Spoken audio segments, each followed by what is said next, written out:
So the first councillor that I'd love to welcome to the stage is Councillor Olivia Lyons, who is a Conservative councillor for Western Springs Ward in Cannock Chase Council, and she is the leader of the Conservative group and leader of the council. So I know you are busy, Olivia. I know you are busy. So what we'd love to do during this point is I'm going to ask a few questions.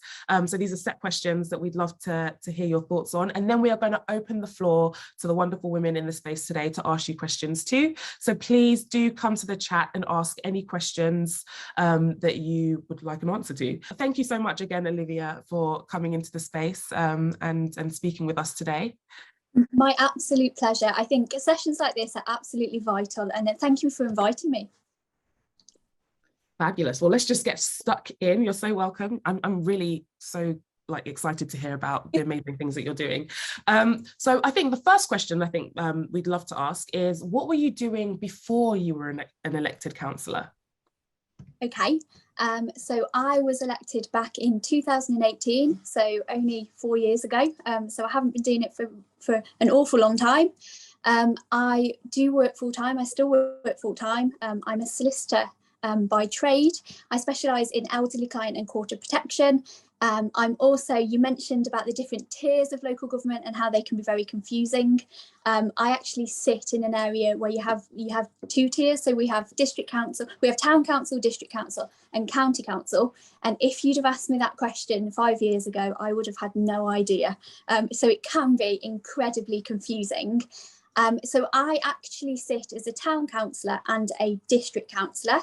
I'm also just generally involved in the community. So I'm trustee of a local charity, a school governor. I work very closely with one of our local housing associations. And I think actually that's the reason I got involved. I've always been really active within a community. My father was a local businessman. He's self-employed, and he was a president of a working man's club, so they were forever doing children's parties and all sorts of things within the community, and I just absolutely loved it. It's the community aspect. It's brilliant. It's so rewarding. Thank you so much for that. And I think you kind of preempted my second question, which was about talking about your journey from deciding to be politically active. So was that the reason why you decided to become politically active? Yes, it was. I think there was 2 main sort of local drivers really. Before I took the decision to come forward, it's not something I particularly thought about. There was 2 issues of concern. So we've talked about obviously caring for the local community, which everyone in this room does. And many years ago, when we had our previous MP, I was actually doing work experience. It was during my time at university. I'd come home and was doing work experience with our previous MP. And we had an issue surrounding our local hospital. Obviously, I work quite closely with the hospital because I was a premature baby. So as a result of that, as a family, we'd always fundraised and done what we can, sort of charity events and just to support. And there'd been issues at the hospital and the local community were really, really frustrated. And there had been quite significant issues. But actually what was happening is everyone was becoming very frustrated. And the media were concentrating on the frustration rather than actually what can we do collectively to come together and to tackle that and to be constructive.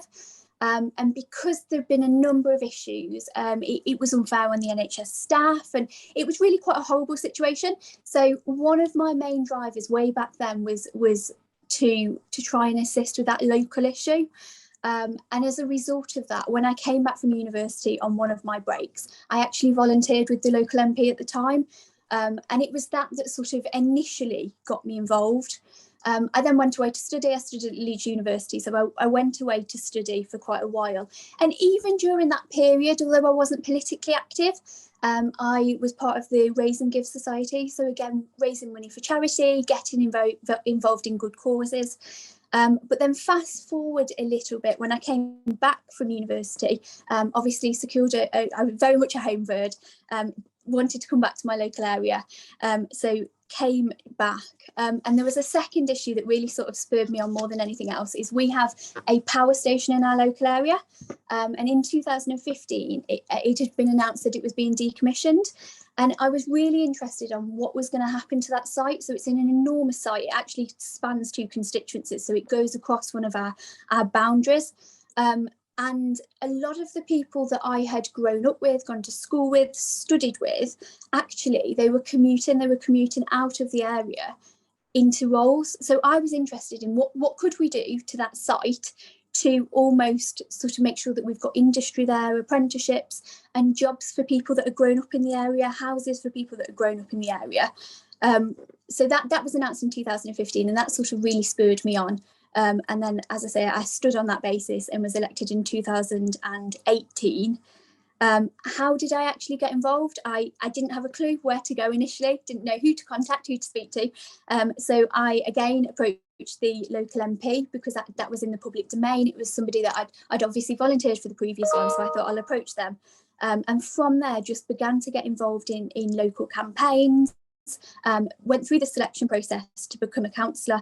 I was unsuccessful the first time, but that was I learned an awful lot and gained a lot of experience, and then obviously was successful in 2008. And the whole experience is, what you quickly establish is there's a really supportive network around you. You are never on your own. And I think as long as you care, as we touched on earlier, and are passionate, then, it is a brilliant opportunity. It's very rewarding. Absolutely. Thank you so much for sharing that with us. And, you mentioned something really important, I think, which is that, the first time you stood, you were unsuccessful. And that is the story for many women in elected office. But what it does give you is the experience, and it gives you the track record that you can then use for the next time that you do stand. It's incredible. Absolutely. And then, as you said, building that community of support around you, because then they saw how hard you worked the first time, so they're going to rally around you the second time too. Thank you so much for sharing that. And I guess the other question I'd like to ask is, how has the role and your daily work changed as you've taken on increased responsibilities? So I'd love to hear more about, becoming the leader of the council and of the group, and how that has changed your workload, or, what you do in your role. Yeah. So one thing I can say is there's never, 2 days are never the same. Every day is so varied. I had a day last week where in the morning I attended as leaders the Staffordshire Leaders Board. So that's a meeting of all the local council leaders, 10 of us, and the MPs and CEOs. And then in the afternoon, I had a stay and play session at our local family centre where I was surrounded by beautiful little ones playing in the sandpit. So it really is, 2 days are never the same. Obviously, because I was only elected in 2018, it has been a very, very steep learning curve in terms of becoming leader. I learn something new every day, every single day. But I think in terms of actually my day, my week, as I say, I still work. I have gone down to 4 days a week now. Whilst I was a councillor and backbencher, 5 days worked for me. Becoming leader did make it slightly more challenging, so I went down to 4 days just so that I can have the council meetings, and then I tend to do my community work of the weekend. But I think the most important thing I could say is the role is what you make it. So I've got a really close family. I got married last year. And that balance is absolutely key. I think it's about your passion. It's about, what you care about and making a difference. And I think a lot of the things that I go to now within my role of a councillor, particularly within the community. So when you look at the community events, the school visits, actually a lot of those events you were going to anyway as a resident. And you see the same faces at different events. So it's what you make it. I certainly wouldn't call it work. Obviously now that I'm leader, it is slightly different. It is slightly more council based. We're going through the budget setting period at the moment, which is quite intense. And then you have the ward sort of casework on top of that. It was quite a challenge actually going from a ward councillor to leader, because obviously as a ward councillor, casework is very ward specific. You know your area, and it's where I actually live in the ward that that is my ward. So I sort of lived and breathed it, where all of a sudden as leader you're covering a vast area, and you almost have to learn everywhere's got its own identity, and that can be quite a challenge. But again, I think there's a social aspect to it. So I'm very lucky in that we've got a fantastic group, and we've got a very varied group, and I think that's absolutely so important, because everyone's got unique experience, and we come together socially and we basically bond and make sure that we've got those really strong connections. And I think regardless of whatever you ask, and even today I ask, you know, questions every single day, it's about coming together as a group, and someone will know, learning from each other's experience, and it's a journey that you're on together. And then obviously sessions like this are brilliant. I know the LGA to me was brilliant, in particularly when I was finding my feet, getting to know what happened where. It can be incredibly, I was daunted. If you'd have asked me sort of 5-10 years ago whether I'd be in this position now, I would have said no, because I wasn't a public speaker, I wasn't particularly confident. But again, it's grown as the role has developed. So I think it can be incredibly daunting to begin with, but it doesn't need to be.